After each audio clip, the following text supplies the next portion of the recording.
The woman in the Mercedes was breaking apart. Her manicured fingers gripped a cracked phone. Tears streamed down her face, smearing expensive makeup. Benjamin Carter watched from his rusted pickup truck, his sleeping 6-year-old son curled around a wooden bridge toy in the back seat. 9:30 at night. Riverside gas station. $15 left in his wallet. The elegant stranger wore a cashmere coat that cost more than his monthly rent. She looked like she had everything, sounded like she had nothing. Benjamin's calloused hands hesitated on the door handle. He'd learned to mind his own business in a world that rarely minded his. But something about her desperate sobs cut through his exhaustion. Something about the way she stared at his son's innocent face through the window. What he couldn't know was that this broken woman had just decided to give him everything she owned. Benjamin turned off the engine and stepped into the cold October air. His work boots crunched against the asphalt as he approached the Mercedes. The woman looked up through her window, startled. Her eyes were red-rimmed and hollow, like someone who'd forgotten how to hope. She rolled down the window slowly, as if bracing for judgment or pity. Instead, Benjamin's voice came out gentle, worn smooth by 14 months of single fatherhood. "Mum, you all right? Need some help?" The question hung between them like a bridge waiting to be crossed. The stranger's breath caught. When was the last time someone had asked if she was okay? When was the last time someone had stopped? She glanced again at the sleeping child in Benjamin's truck, clutching that wooden bridge like a lifeline. Something about the boy's peaceful face made her chest tighten with a familiar ache. "I'm Catherine," she whispered, her voice barely audible. "Kate. And I don't know if I'm all right anymore." The honesty surprised them both. Benjamin nodded slowly, understanding flooding his weathered features. He knew that feeling intimately. Lucas stirred in the back seat, his small voice cutting through the tension. "Daddy, why is the pretty lady sad?" Benjamin's heart clenched. Even at 6 years old, his son noticed pain in others. It was a gift inherited from his mother, Linda, who'd seen kindness as her greatest legacy. Kate's tears fell harder now, but they seemed different, cleaner somehow. "What's your name, sweetheart?" she asked through the window. Lucas held up his wooden bridge, pride shining in his sleepy eyes. "I'm Lucas. I build bridges so people don't have to be alone." The simplicity of it shattered something inside Kate's chest. The gas station's fluorescent lights hummed overhead, casting harsh shadows that couldn't hide the tenderness growing between strangers. Benjamin found himself sharing pieces of his story. How Linda had died of cancer 18 months ago.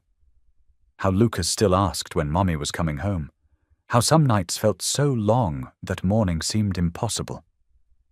Kate listened without offering empty platitudes or well-meaning advice. She just heard him. Really heard him.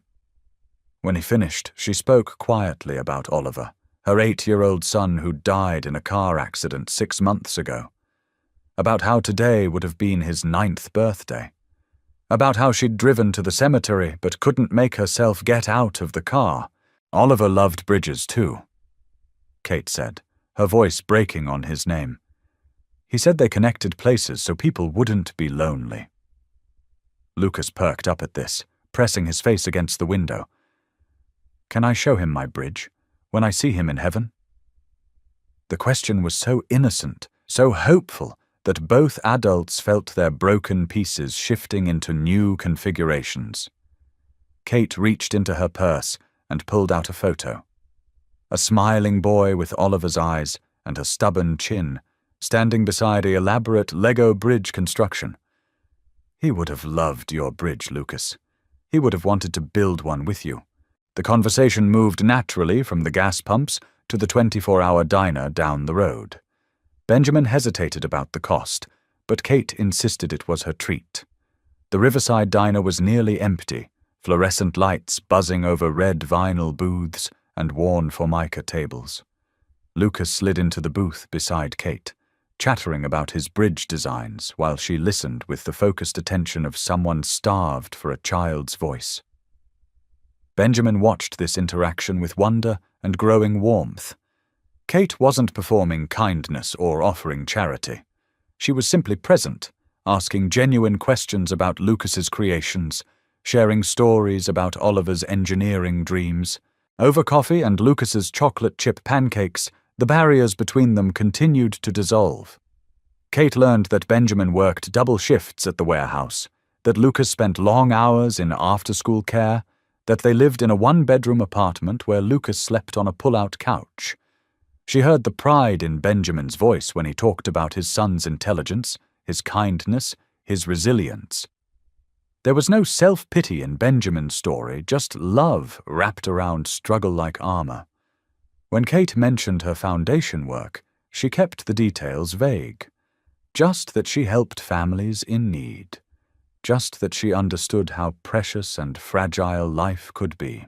Lucas, his energy renewed by sugar and attention, began dismantling his wooden bridge. With careful deliberation, he placed half the pieces in front of Kate. "These are for Oliver," he announced solemnly. "When you miss him, you can build a bridge to where he is." Kate's composure finally cracked completely. She pressed the wooden pieces to her chest and sobbed. Not the desperate, hollow crying from the gas station, but tears of recognition, of connection, of a grief finally witnessed and understood. Benjamin's hand found hers across the table, steady and warm. As they prepared to leave the diner, Kate pulled out a business card. Catherine Armstrong, Wellington Foundation. The name meant nothing to Benjamin, but something in Kate's demeanor had shifted. She seemed more purposeful now, more determined. "Would you call me tomorrow?" she asked. "There's something I'd like to discuss." Benjamin studied her face, searching for hidden motives or conditions, but all he saw was sincerity mixed with something that looked almost like desperate hope. "We don't need charity," he said carefully. Kate's smile was soft but firm. "Not charity, something else entirely, trust me." The drive home was quiet, Lucas having fallen asleep almost immediately after being buckled in. Benjamin's mind raced with questions about the elegant stranger who'd shared her deepest pain with people she'd known for 3 hours. There was something about Kate that didn't quite fit together. The expensive clothes, the luxury car, the way she'd insisted on paying for dinner without checking the bill. But there was also something genuine about her grief, her connection with Lucas, her careful way of listening without judging. As he carried his sleeping son up the stairs to their small apartment, Benjamin couldn't shake the feeling that this ordinary Tuesday night had somehow become extraordinary.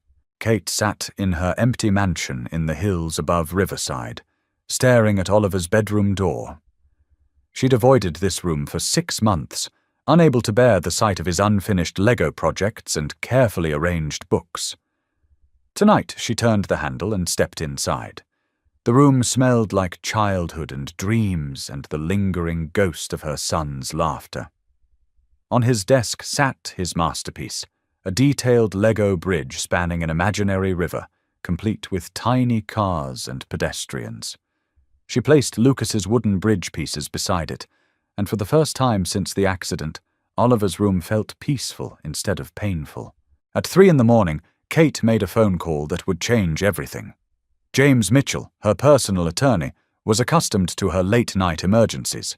The Armstrong fortune came with 24/7 legal support and the ability to move mountains in hours instead of months. "James, I need you to prepare documentation for an emergency charitable gift, full property transfer and educational trust establishment. I need this completed by 8 a.m. Her voice was steady, determined. She'd spent hours thinking about Benjamin's pride, Lucas's potential, and Oliver's memory. This wasn't impulse. This was purpose. The Victorian house at 847 Maple Street had been on the Armstrong Foundation's acquisition list for months. Kate had driven past it countless times, imagining it filled with the laughter of children who needed safe spaces to grow. She'd noticed Benjamin and Lucas walking by during their evening strolls, watched how they always paused to admire the wraparound porch and maple trees. Benjamin never looked at the house with envy, just appreciation. Lucas would point out architectural details with the enthusiasm of a future engineer. They belonged in that house. Kate was simply going to make it happen. Benjamin woke to insistent knocking at 7:45 in the morning. Through the peephole, he saw a man in an expensive suit holding a manila envelope and a set of keys. James Mitchell introduced himself with the practiced efficiency of someone accustomed to delivering life-changing news before breakfast. "Mr. Carter, I represent the Armstrong Foundation. Ms. Armstrong has worked through the night to complete an emergency charitable placement on your behalf." The words didn't make sense. Benjamin's coffee-deprived brain struggled to process emergency and charitable in the same sentence. "There must be some mistake," Benjamin said, his hand tightening on the doorframe. "I met her once, for a few hours." James smiled with genuine warmth. "Ms. Armstrong is worth approximately $2.3 billion, Mr. Carter. When she decides to help someone, she has the resources to act immediately. She's established a complete educational trust for Lucas, covering all expenses from preschool through doctoral degree. The fund is worth $2.3 million. Benjamin's legs suddenly felt unsteady. Lucas appeared at his elbow, rubbing sleepy eyes and staring curiously at the stranger with the fancy briefcase. "Additionally," James continued, producing a deed and house keys, "the Foundation has purchased the Victorian property at 847 Maple Street for your family. Cash transaction completed at 6 a.m. this morning. Ms. Armstrong mentioned that you and Lucas admire the house during your walks." Benjamin's world tilted off its axis. The house with the wraparound porch and the maple trees that Lucas loved to climb. The house they'd dreamed about but never dared to want. "This can't be real," Benjamin whispered. But the keys were solid and warm in his palm. Lucas tugged on Benjamin's shirt, his voice filled with wonder. "Daddy, is that the house with the big tree? The one where I wanted to build a tree fort?" James nodded solemnly. "The very one, young man. There's also a workshop in the basement, perfect for bridge building." Lucas's eyes went wide. "Can Miss Kate come see my new bridges? She promised to help me build one for Oliver." The innocence of the question hit Benjamin like a physical blow. His son was already including Kate in their future, as if miracles were simply part of Tuesday morning routine. The neighbors had gathered by the time Benjamin and Lucas walked to their new home. Mrs. Chen from apartment 3B dabbed at her eyes with her apron. "It's like something from a movie," she whispered. "That beautiful lady was an angel." But Benjamin felt overwhelmed rather than grateful. The magnitude of Kate's gift pressed against his chest like a weight. He'd spent 14 months proving he could provide for his son independently. This felt like an admission of failure, a public acknowledgement that he wasn't enough. Even as Lucas ran through the empty rooms with pure joy, Benjamin couldn't shake the feeling that accepting this much generosity came with invisible strings. He tried calling Kate 17 times throughout the day. Each call went straight to voicemail. His messages grew more desperate with each attempt. "Kate, I need to understand why. This is too much. Lucas is over the moon, but I need to know what you expect in return." The silence felt ominous. Rich people didn't give away millions without reasons. Benjamin had watched enough news to know that charity often came with conditions, that generosity could be a form of control.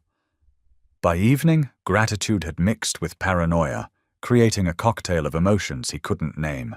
That night, Benjamin tucked Lucas into his first real bedroom. The boy had spent the day arranging his few possessions in the spacious room, his wooden bridge collection displayed proudly on the windowsill. "Daddy, why did Miss Kate give us a house?" Lucas asked, his voice drowsy with contentment. Benjamin sat on the edge of the bed, searching for words that would make sense to a 6-year-old.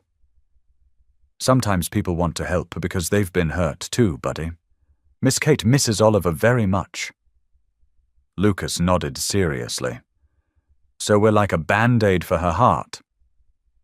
The simplicity of his son's understanding brought tears to Benjamin's eyes. 3 days later, Kate finally appeared on their new front porch. She looked fragile but determined, like someone who'd made a difficult decision and intended to see it through. Benjamin opened the door before she could knock, his relief and anger warring for dominance. "I owe you an explanation," Kate said simply. "May I come in?" Lucas barreled past Benjamin before he could respond, wrapping his arms around Kate's waist. "Miss Kate, come see my new room. I made a bridge city on my desk." Her laugh was genuine, but Benjamin noticed the tremor in her hands as she returned Lucas's hug. They sat in the kitchen while Lucas gave Kate a detailed tour of his bridge collection. Benjamin watched her face carefully, searching for signs of condescension or performance. Instead, he saw someone listening with complete attention, asking technical questions that made Lucas beam with pride. When Lucas ran upstairs to retrieve his newest creation, Kate turned to Benjamin with eyes that held exhaustion and something deeper. "The night we met, I was driving to the Ohio River Bridge. I was going to—" She couldn't finish the sentence, but she didn't need to. Benjamin's anger evaporated instantly. "I'd lost hope." Kate continued, her voice barely above a whisper. "Oliver's death broke something in me that I couldn't fix. I couldn't see the point of continuing. Then Lucas showed me his bridge and talked about connecting people so they wouldn't be alone. It felt like Oliver speaking through him." Benjamin's throat tightened with understanding. "Your kindness that night, your willingness to stop for a crying stranger, Lucas's innocent wisdom about bridges. You reminded me that love still exists in the world, that people still care about each other." Kate explained about the Armstrong Foundation, about her family's commitment to education and community support, about how the scholarship program had been Oliver's idea, something he'd wanted to start when he grew up. "This isn't charity, Benjamin. It's Oliver's legacy. Lucas will grow up building bridges, literal and metaphorical ones. He'll connect communities and heal divisions. This is what Oliver would have wanted." Benjamin felt his resistance crumbling. The gift wasn't about his inadequacy as a provider. It was about two grieving people finding purpose in each other's pain. "But why the house?" Benjamin asked. "Why so much?" Kate's smile was sad, but genuine. "I've driven past this house hundreds of times, imagining it filled with children's laughter. When I noticed you and Lucas admiring it during your walks, I knew it was meant to be yours. Oliver would have loved this house. He would have wanted Lucas to have the childhood he can't." The explanation was simple and devastating. Benjamin understood now that Kate wasn't buying his gratitude or creating dependence. She was honoring her son's memory through Lucas's future. Lucas returned with his latest bridge creation, a complex wooden structure that spanned the entire length of the kitchen table. "This one goes from sad to happy," he announced proudly. "Miss Kate, will you help me build the next one? For Oliver?" Kate's eyes filled with tears, but her smile was radiant. "I would be honored, Lucas. What should we build together?" Lucas considered this seriously. "A bridge that goes all the way to heaven, so Oliver can visit whenever he wants." The innocence of the request hung in the air like a benediction. Over the following weeks, Kate became a regular presence in their lives, not as a benefactor keeping tabs on her investment, but as someone starved for the simple rhythms of family life. She attended Lucas's school events, helped with homework, shared stories about Oliver that made the dead boy feel present rather than absent. Benjamin watched his son flourish under her attention, his confidence growing with each passing day. The boy who'd been so careful not to ask for too much was learning to expect love and support as his birthright. The Armstrong Foundation officially launched its Riverside initiative on a crisp November morning. Benjamin had been hired as community liaison, a position that utilized his understanding of struggling families while paying a salary that reflected his worth rather than his desperation. The job description was simple: identify families who needed support and ensure that help was delivered with dignity rather than dependency. Kate trusted his judgment completely, knowing that his own experience with pride and need made him uniquely qualified to navigate the complex emotions around receiving help. The first family Benjamin identified was the Johnsons, a young couple dealing with their infant daughter's medical bills. He'd seen Maria Johnson crying in the grocery store when her card was declined, watched her husband Tom work 3 jobs while studying for his nursing degree. Benjamin approached them carefully, emphasizing opportunity rather than charity. The Armstrong Foundation needed a case study for their medical support program. Would they be willing to participate in exchange for having their daughter's treatment costs covered? The framing allowed the Johnsons to maintain their dignity while getting desperately needed help. Winter brought unexpected challenges and deeper connections. Kate's father, Harrison Armstrong, arrived from Boston with legal documents and barely concealed fury. He'd discovered his daughter's reckless charitable spending and intended to put a stop to it immediately. The confrontation happened in Benjamin's living room, with Lucas building bridges at the kitchen table, oblivious to the adult drama unfolding nearby. "Catherine, you've given away nearly $5 million to complete strangers. This behavior indicates serious emotional instability. I'm recommending psychiatric evaluation and temporary guardianship of your assets." Kate's response surprised everyone, including herself. "Daddy, I've never been more stable in my life. For the first time since Oliver died, I have purpose. Benjamin and Lucas didn't take anything from me. They gave me back my will to live." Harrison Armstrong looked around the modest living room with obvious distaste, his gaze lingering on Lucas's bridge collection with incomprehension. "You're playing house with a mechanics family, Catherine. This isn't grief counseling, it's financial suicide." Benjamin stood slowly, his working-class dignity evident in every movement. "Mr. Armstrong, your daughter saved our lives, but more than that, she saved her own. Maybe you should ask yourself why she needed saving in the first place." The argument escalated quickly, with Harrison threatening legal action and Kate threatening to liquidate the entire Armstrong fortune before submitting to psychiatric evaluation. Lucas appeared in the doorway, his small face concerned. "Miss Kate, why is the angry man making you cry?" The simplicity of the question cut through the adult complexities like a knife. Kate knelt to Lucas's level, her voice steady despite her tears. "Sometimes grown-ups disagree about important things, sweetheart. But nothing is going to change between us, okay? I promise." Harrison Armstrong left Riverside that evening with a deeper understanding of his daughter's transformation. He'd expected to find Catherine being manipulated by opportunistic strangers. Instead, he found a woman who'd discovered purpose in the midst of devastating loss.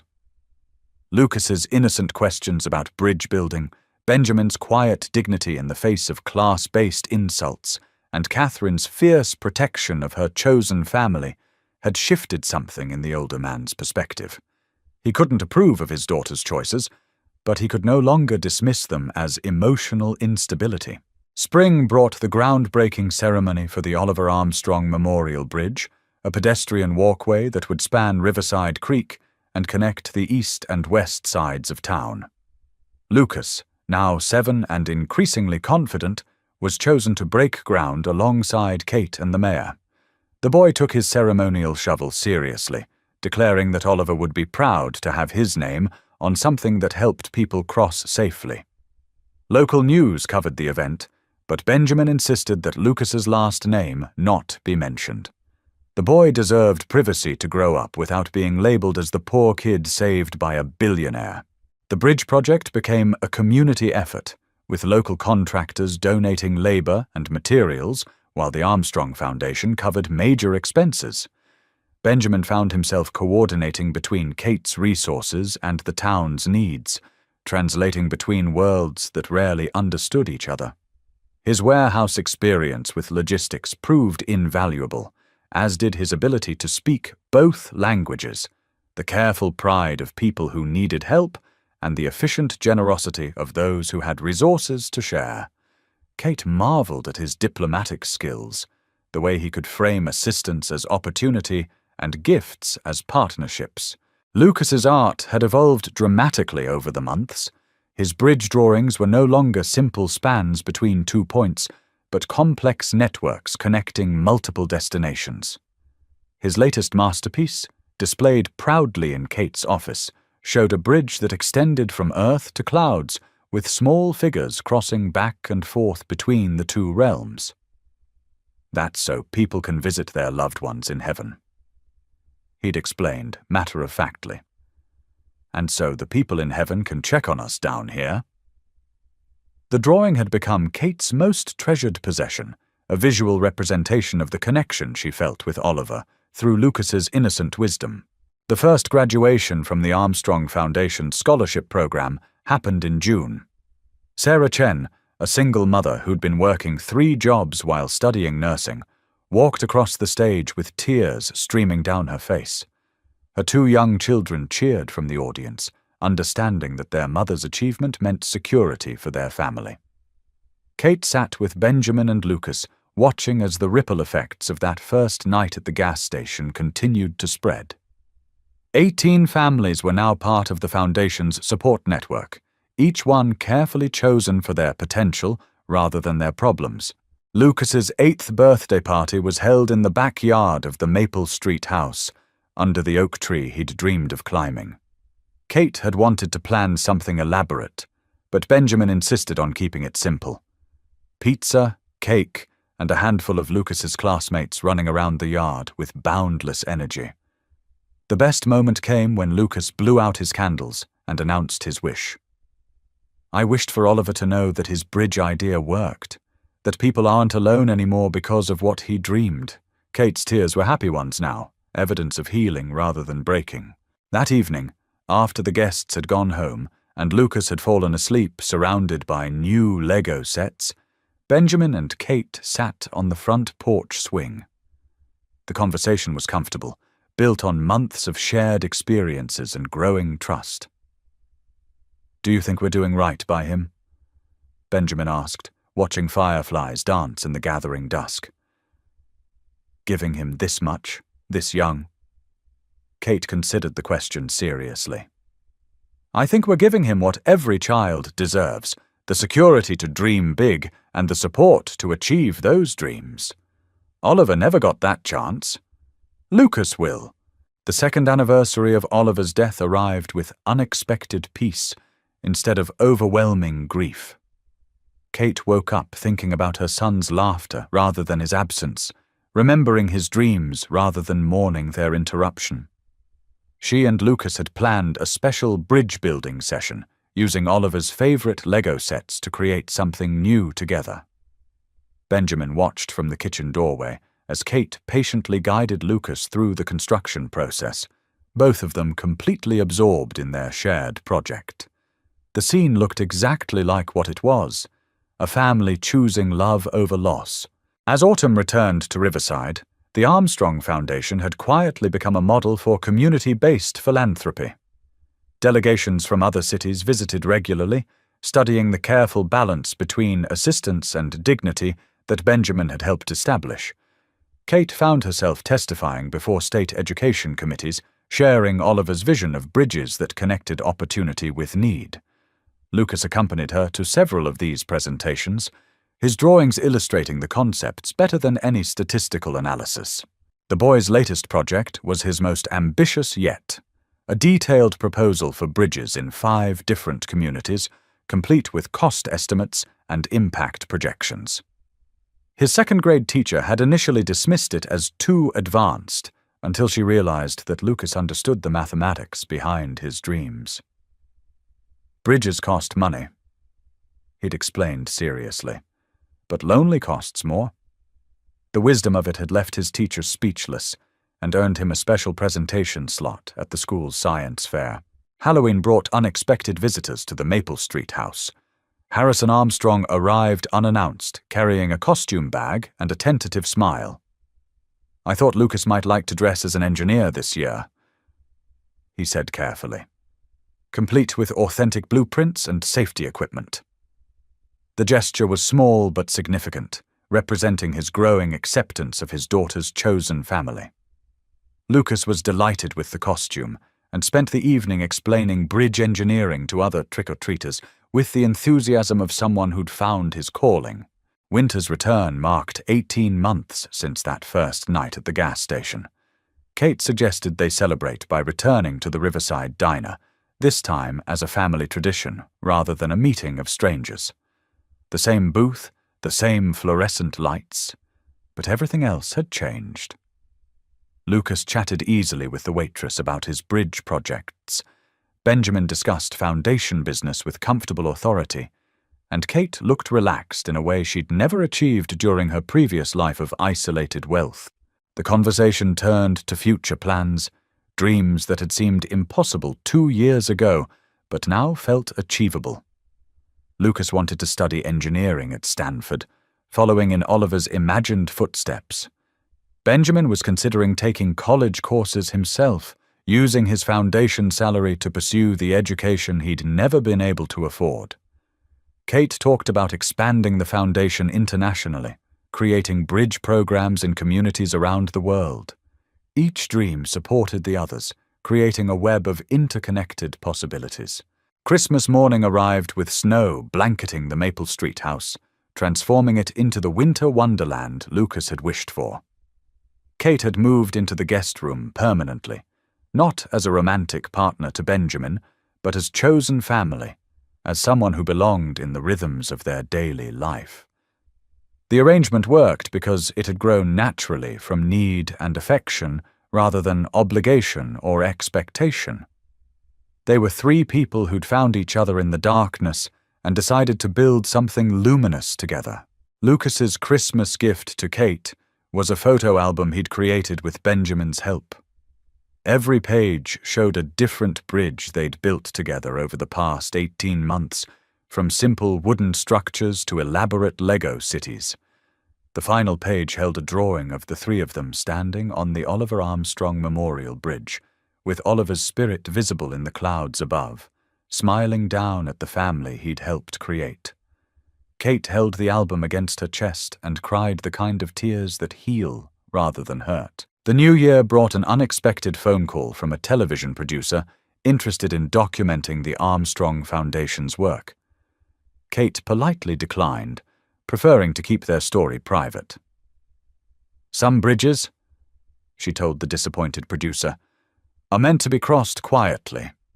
Benjamin agreed completely, understanding that their healing had happened away from public scrutiny, in the sacred space between strangers who'd chosen to become family. Lucas's 9th birthday was celebrated at the completed Oliver Armstrong Memorial Bridge, with the entire community invited to share cake and watch the boy cut the ribbon for the bridge's first official crossing. Local children had contributed drawings to a time capsule that would be opened in 25 years, when Lucas would presumably be building bridges professionally. His own contribution was a letter to Oliver, thanking him for the idea that had saved his family and promising to spend his life connecting people across whatever divided them. Spring brought college acceptances for several of the Foundation's scholarship recipients, young people who'd grown up knowing that education was possible regardless of their family's financial circumstances. Kate spoke at each graduation ceremony, always emphasizing Oliver's role in inspiring the program and Lucas's wisdom in reminding adults that bridges were about connection rather than construction. Benjamin watched these speeches with quiet pride, understanding that Kate had found her voice through their unlikely family. The 3rd anniversary of their first meeting was marked not with ceremony, but with an ordinary Tuesday evening at home. Lucas worked on homework at the kitchen table, while Kate helped Benjamin review foundation applications. The radio played softly in the background, and the comfortable silence between them felt like the deepest form of communication. When Lucas looked up from his math problems to ask about dinner plans, Kate realized that this was what happiness looked like. Not dramatic moments or grand gestures, but the peaceful certainty of belonging somewhere. As Lucas prepared for bed that night, he asked the question that had been building for months. "Are you and Dad going to get married, Miss Kate?" The inquiry was practical rather than romantic, coming from a boy who wanted to understand the structure of his family. Kate's answer was honest and gentle. "Marriage is just one way to be a family, sweetheart. What we have is different, but just as real. We choose each other every day." Lucas nodded seriously, satisfied with an explanation that honored the uniqueness of their bond. The Armstrong Foundation's 5th anniversary gala was held not in a fancy hotel, but in the Riverside Community Center, with local families sharing stories about how support had transformed their lives. Lucas, now 12 and startlingly articulate, delivered the keynote speech about bridges as metaphors for hope. His presentation included architectural drawings for bridges he planned to build as an adult, each one named for someone who'd influenced his understanding of connection and community. The Oliver Armstrong International Bridge would span continents, linking communities separated by geography rather than water. As the evening wound down, Kate found herself standing on the Oliver Armstrong Memorial Bridge with Benjamin and Lucas. The water below reflected the lights from the community center, creating patterns that shifted with each gentle breeze. "Do you think he knows?" Lucas asked quietly, his voice carrying the weight of someone who'd grown up understanding loss and hope in equal measure. Kate's answer came without hesitation. "I think he knows, sweetheart. I think he's proud of every bridge we've built in his memory." The conversation turned to college plans, with Lucas's acceptance to MIT's engineering program, creating both excitement and melancholy. Kate and Benjamin had always known this day would come, had worked toward it for years, but the reality of Lucas leaving felt both triumphant and heartbreaking. "You'll build amazing things," Kate told him, her voice thick with emotion. "And you'll remember that every bridge starts with someone willing to reach across empty space toward another person." That night, after Lucas had gone to bed, Kate and Benjamin sat in the living room surrounded by photo albums documenting 7 years of shared life. The progression was visible in every picture: 3 strangers becoming a family, grief transforming into purpose, individual healing creating community change. "Do you think we did right by him?" Benjamin asked, echoing his question from years earlier. Kate's answer was more certain now. "We gave him roots and wings. That's all any parent can do." The story had begun with a crying woman, a compassionate stranger, and a child's innocent wisdom about bridges. It continued with 3 people choosing love over fear, connection over isolation, purpose over despair. As Kate finally fell asleep in the house that had become their sanctuary, she thought about Oliver's dream of bridges that prevented loneliness. The dream had come true in ways none of them could have imagined, creating connections that would span generations and touch lives they'd never meet. The final frame of their story wasn't an ending, but a continuation. Lucas building bridges around the world while carrying Oliver's memory forward, Benjamin leading the Foundation's expansion into new communities, and Kate discovering that the best way to honor a lost child was to nurture the dreams of living ones. The bridge they'd built together had done exactly what Lucas had promised that first night. It had connected people so they didn't have to be alone. Sometimes the most extraordinary stories begin with the simplest acts of kindness. Sometimes strangers become family through shared grief and mutual healing. Sometimes a child's wooden bridge becomes the foundation for connections that span lifetimes. The woman who'd been breaking apart in a gas station parking lot had become whole again, not by forgetting her loss, but by transforming it into love. The man who'd stopped to help a crying stranger had discovered that compassion multiplies when it's shared. The boy who built bridges had learned that the most important connections happen not between places but between hearts. Years later, When people asked Lucas about his inspiration for the revolutionary bridge designs that connected communities around the world, he would always mention Oliver, the boy he'd never met, but whose memory had shaped his understanding of what it meant to build something that brought people together. He would talk about his father's quiet strength and his chosen mother's fierce love. But mostly, he would remember a Tuesday night when 3 broken people decided to help each other heal, proving that sometimes the most profound bridges are built not with steel and concrete, but with kindness, patience, and the revolutionary idea that no one has to cross their darkness alone.